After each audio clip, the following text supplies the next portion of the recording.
Day 8, which is the last day of Unit 4. And today we're going to be talking about Manifest Destiny and about expansion of the United States out into the West. As you know, we've already talked about the Louisiana Purchase and talked about that land purchase and how we got all of that land. But we're going to see how we acquired much more land in the West and what that looked like, and some of the problems actually caused by acquiring this land out in the West. So, Manifest Destiny, this is a term that you are going to hear quite frequently.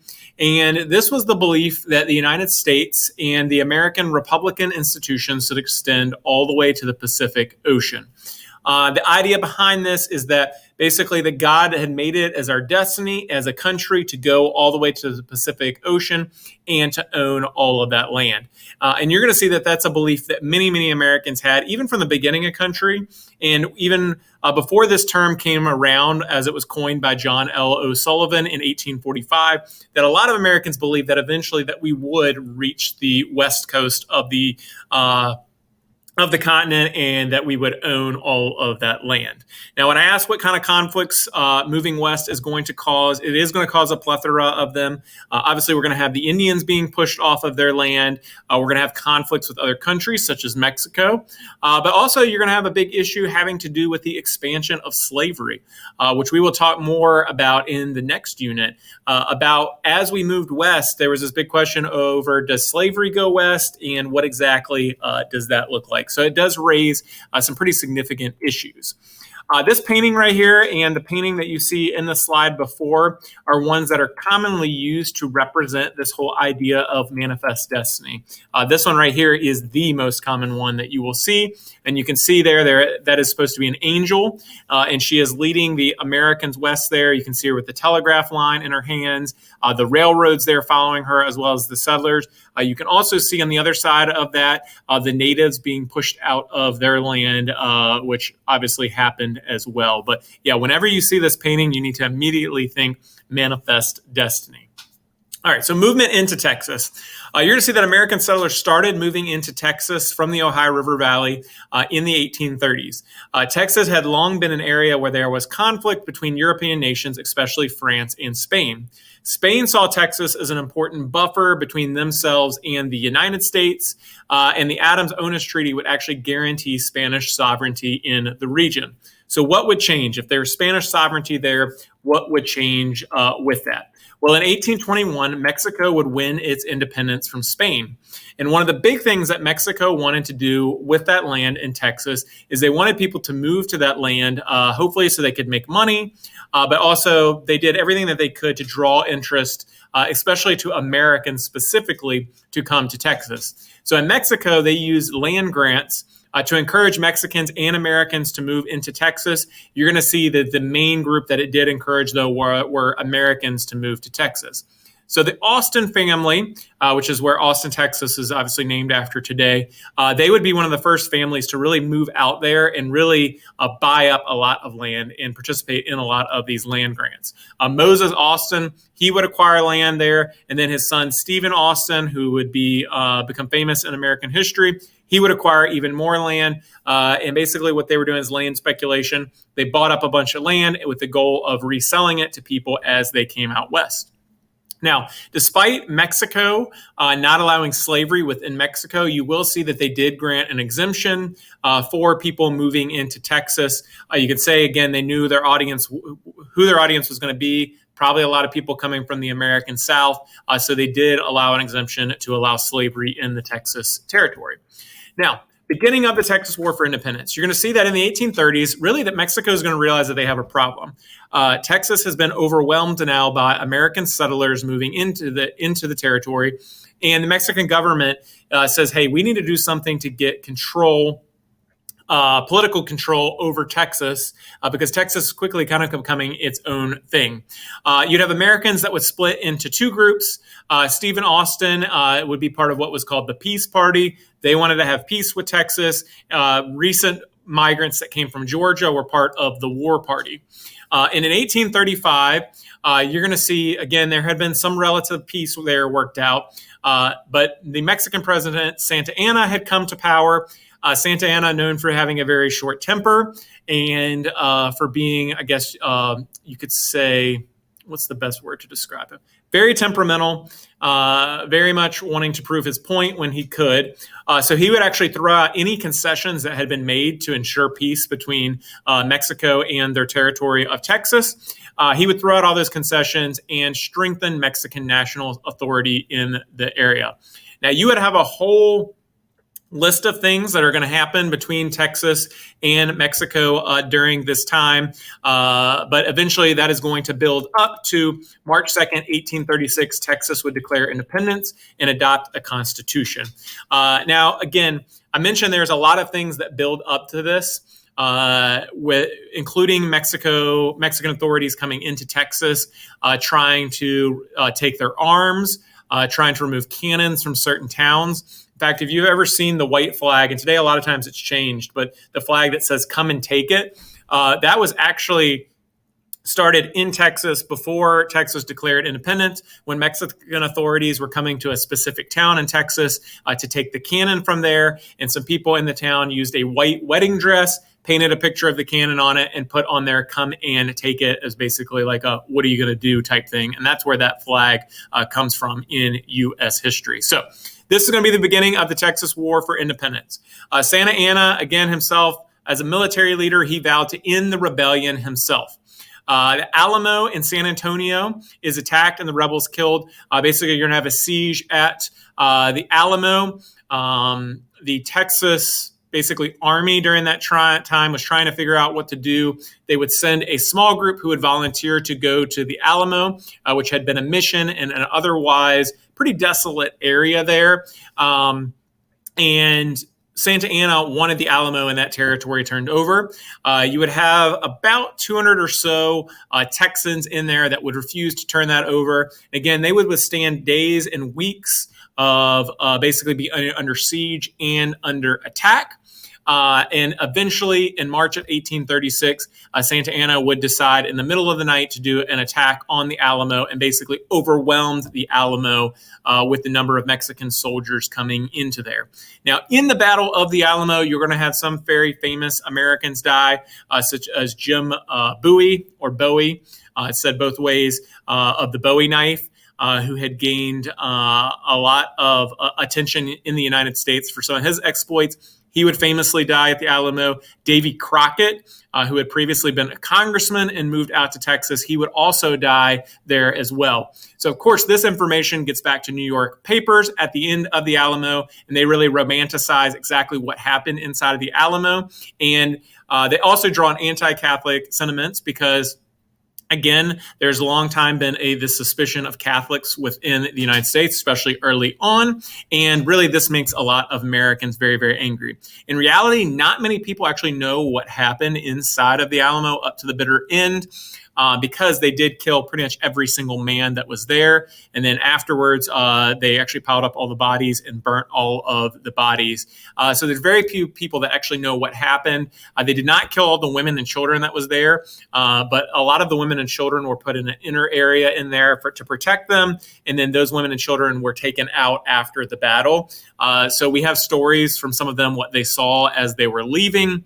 But really, nobody knows truly what happens. So if you ever have a chance to see the movie Davy Crockett, the 1950s Disney version, they have their own interpretation of how things go. There's a newer version that has Billy Bob Thornton playing Davy Crockett, and they kind of have their own version of how the Alamo battle went as well. So in response to stories about this, you're going to see hundreds of Americans flock to Texas to join the rebels there.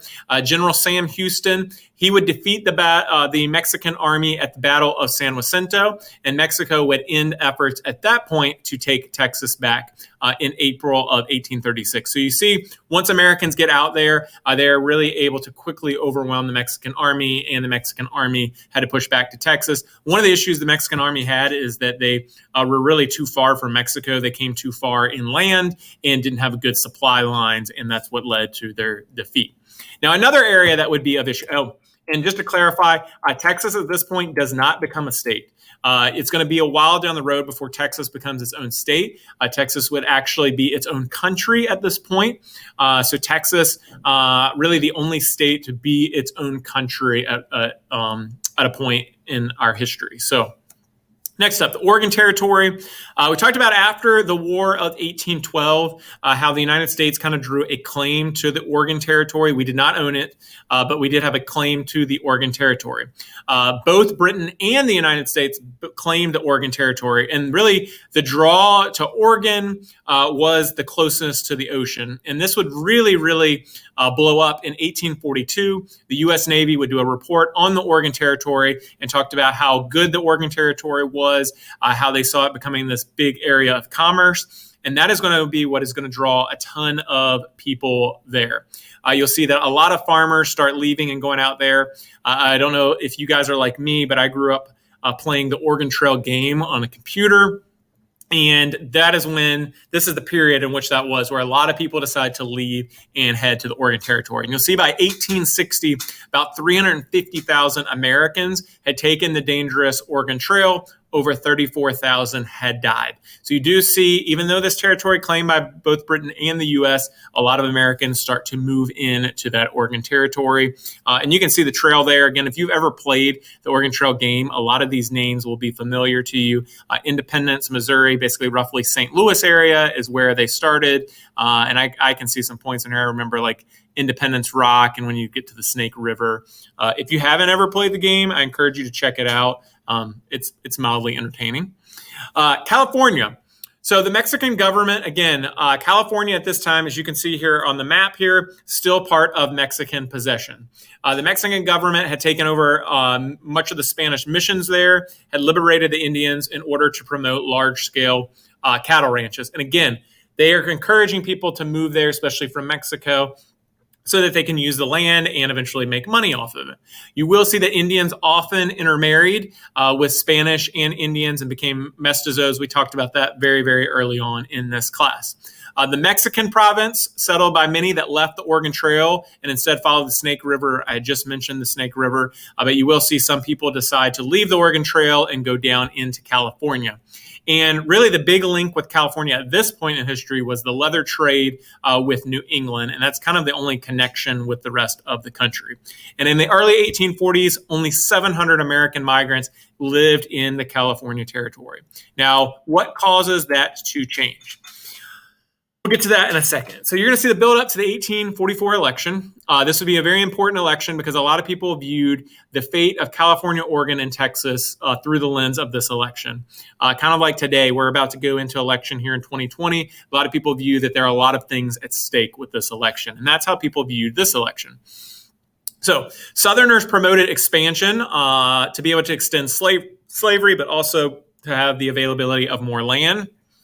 There was a fear by many Americans because of debt that Mexico had to Britain, that they might cede California to Britain to help repay those debts. And there was also concern with Britain, again, people still looking at Britain with suspicion, that Britain wanted Texas to remain independent as a country, again, so that you have this part here in the United States that actually isn't part of the United States. Now, Southerners, again, really wanted Texas. Americans in the Ohio River Valley and Great Lakes, they organized Oregon conventions that called for an end of the joint occupation of Oregon with Britain. So you're going to see, depending on where you were in the country, that a lot of Americans were clamoring for us to get this land out in the West. So what do the parties look like? You're going to see the Democrats prior to the war or to the election of 1844. Northern and Southern Democrats pushed for expansion.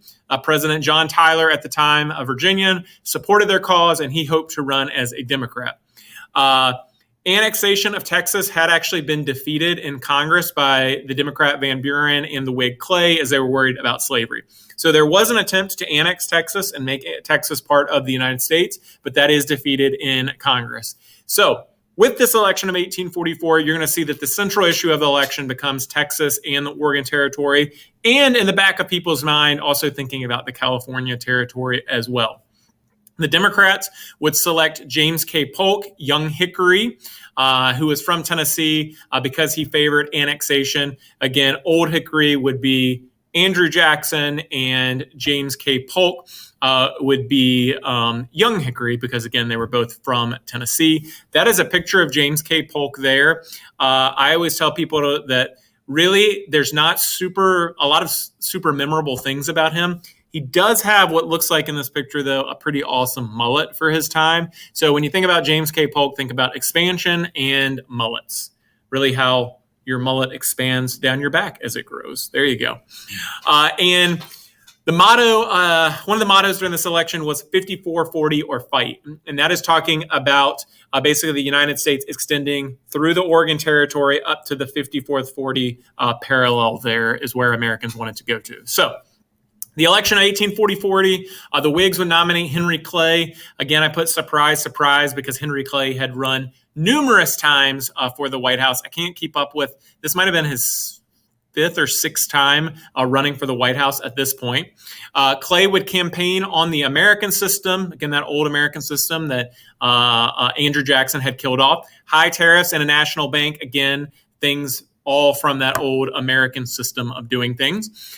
Clay did support annexation of Texas, which did alienate Northerners, which would have been very supportive of him without that. And they choose to turncoat, not vote for the Whigs, and vote for the Liberty Party candidate, James G. Birney. Birney really does cost Clay the electoral votes of New York, which gives Polk the victory. If you look at this map right here, New York would go for Polk, and that would, again, make a huge difference in this election. But really, it is because of Clay's support for the annexation of Texas cost him this election. So, what are the results of the election? Democrats would call for immediate annexation of Texas. The Whigs in Congress would try to prevent annexation by denying the 2/3 needed, but Democrats are able to pass a joint resolution in Congress in order to annex Texas. So December 29th, 1845, Texas would join as the 28th state. So you'll see there, Texas goes through basically 10 years where they are their own country. And if you know anything about Texas today, a lot of people there still are very, very much independence-minded. And so some people argue today that Texas does have a valid case for leaving the country because at one point they were their own country. That's a whole nother debate for a whole nother day. But yeah, Texas did exist almost as 10 years as its own country, separate from Mexico and the United States. So with the annexation of Texas, you're going to see that inherits us some issues, being border issues. And that brings us to talking about the Mexican-American War. Texas annexation leads Mexico to end diplomatic relations with the U.S. Because you could say now at this point we really were taking a firm stance in that, hey, Texas is its own country and now it's part of us. President Polk would order General Zachary Taylor to occupy disputed lands in southern Texas. You can see there in the map the blue and yellow areas, and also attempts to secretly purchase California and New Mexico. One other thing that Polk tries to do is foment a revolution in California against Mexico and ordered the seizing of San Francisco Bay and other coastal towns. So you could say, like, what was Polk's end game with taking this actions? And it really does seem in a lot of ways that Polk was almost trying to encourage a war with Mexico, maybe get Mexico to attack first, and so that we could be able to come in and take these lands. So in a sense, he's really trying to almost provoke a war with his actions. But again, remember, a lot of Americans would have been behind this because Americans felt like that this territory that we should have anyway. So what does the war look like itself? By the end of 1846, the U.S. would control much of northeastern Mexico. In California, we would have a group of American settlers would proclaim an independent California known as the Bear Flag Republic. And by 1847, you're going to see Americans would control it. If you've ever wondered where the American or where the California flag, why it looks the way it does today, it goes back to this California Bear Flag Republic. Santa Anna would try to go on the offensive, but he would fail, and the war would end in 1848 with the Treaty of Guadalupe Hidalgo. Now, the big thing to come out of this treaty is the Mexican cession. Mexico would agree to cede California, Nevada, Utah, parts of Arizona, New Mexico, Colorado, and Wyoming, and the U.S. would eventually pay Mexico $15 million for that land. So you can say that in the end of this, that the war went really, really well for the United States in the fact that we were able to seize all of that land and really kind of almost fulfill that idea of manifest destiny. Now we're reaching all the way to the Pacific. Now, the Mexican-American War is going to have a very important is going to be very important for some other reasons as well. One, you're going to see this was fought from 1846 to 1848, and you're going to have a lot of soldiers who get their training during the Mexican-American War, and these soldiers are ones that are going to be going on later to fight in the American Civil War. Guys such as Robert E. Lee, Stonewall Jackson, Ulysses S. Grant, Zachary Taylor, all of these people are going to get their early military training outside of just West Point.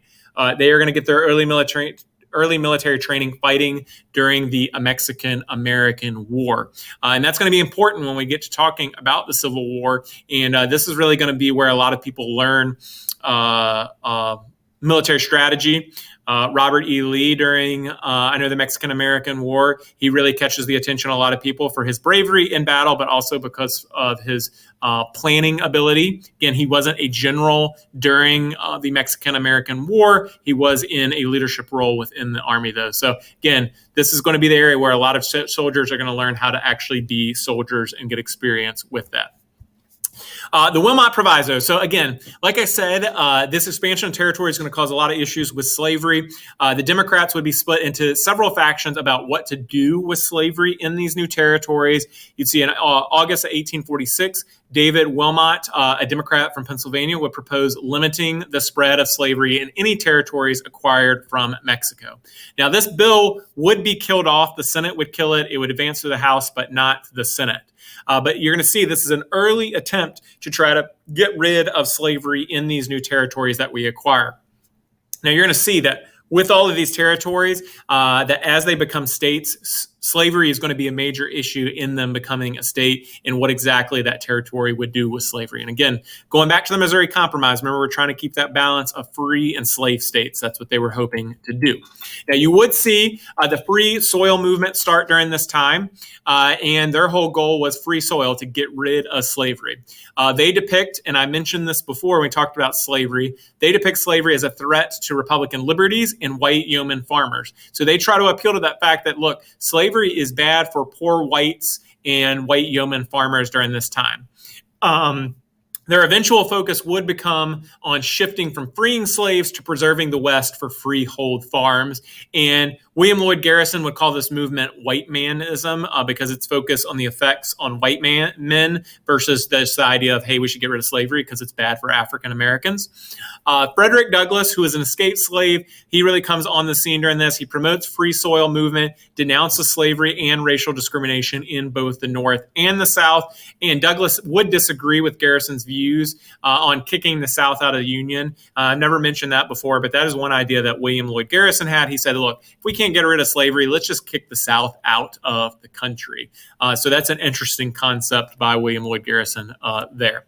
So that brings us to the election of 1848.